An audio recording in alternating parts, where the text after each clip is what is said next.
Ramdam na po ang hagupit ng bagyong Nika sa lalawigan ng Kalinga. Katunayan, ito po ang mga malalakas na hangin at matinding busang ulan ang pinakawalan po ng bagyo. Rumagasa na rin po ang tubig dyan sa Chico River na nagbabanta ng malawakang pagbaha.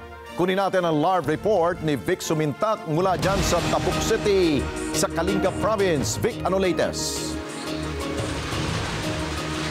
Alex, ang exact location natin ngayon ay mismong harap ng City Hall ng Tabuk City dito sa lalawigan ng Kalinga.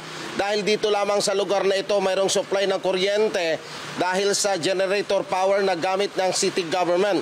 Sa pagdaan kanina ng bagyong Nika dito sa lalawigan, pasado alas 2 ng hapon, ay nakalagpas na ito, pero malakas pa rin ang hagupit ng hangin dahil sa sinasabi ng mga nasa City Disaster Risk Reduction Management Office na ito yung pinakabuntot ng bagyo na mayroon pa rin dalang manakanaka ay pagbugso ng malakas na pag-ulan.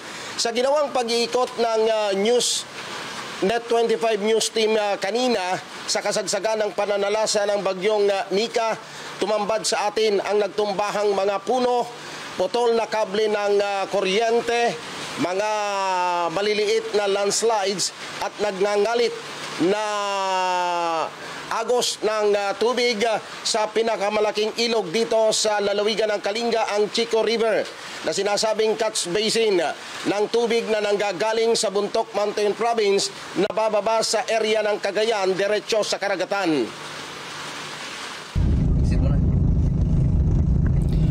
Bago pa man tumama ang bagyong Nika sa Tabuk City, Kalinga, ay naputol na ang supply ng kuryente sa buong lungsod. Will be dispatching personnel from... Ito'y habang nagsasagawa ng emergency meeting kaugnay ng pagharap sa pananalasa ng bagyong Nika sa probinsya ng Kalinga. Sinabi ni City Administrator Arnold Istañero na may sapat na pondo ang lungsod na magagamit para tulungan ang mga residenteng tinamaan ng bagyong Nika. We have a regular fund for these typhoons that will be visiting us. Ina-assess natin, ina-update natin yung preparation natin for this typhoon. Inihayag naman ni Jeremias Amakiw, head ng City Disaster Risk Reduction Management Office o CDRRMO, na handa ang lokal na pamahalaan ng Tabuk City para harapin ang naging epekto ng bagyong Nika sa kanilang lugar. Ang Tabuk City ay mayroong 43 mga barangay na ilan sa mga ito ay nasa mabababang lugar malapit sa Chico River. We have barangay emergency operation centers.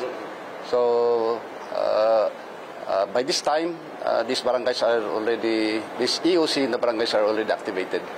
Umapila din si Amakiw sa lahat ng mga residente sa kanilang lungsod na maging maingat at sumunod sa mga patakarang pangkaligtasan sa panahon ng kalamidad.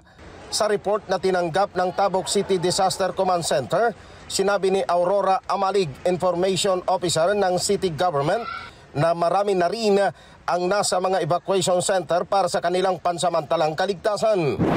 Okay, right now, en route na yung mga pagbibigay ng mga initial na parang assistance ng city like food packs towards the Western District po, sa Naning, Bagumbayan, and Dupag.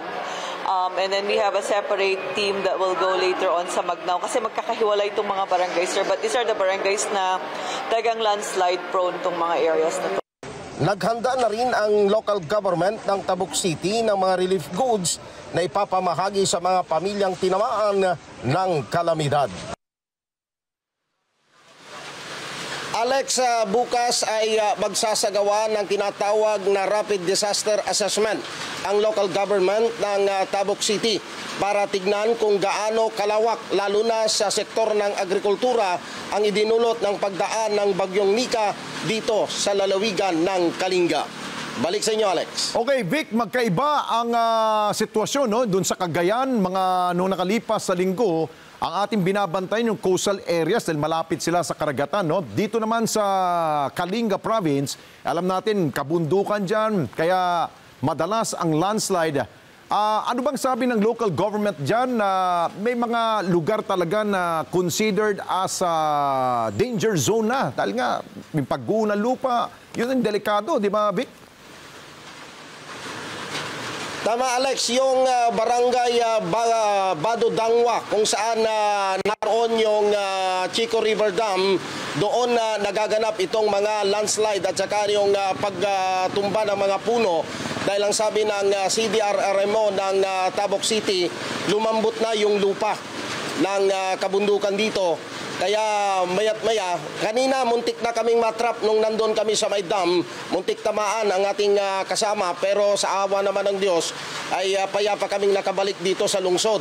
Dahil napakadelikado, kaya pinaalis na kami doon at kumuha ng alternatibong daan, yung makipot na daan sa ibaba ng irigasyon na konektado dito sa Chico River, Alex. Okay, ingat kayo dyan, Kuyang Vic. Vic Sumintak, mata natin dyan sa Kalinga Province. Maraming salamat sa inyo pong pagsubaybay sa Mata ng Agila Primetime. Para malaman ang matatag, matapang at matapat na mga balita, i-follow lamang at mag-subscribe sa @Net25 TV.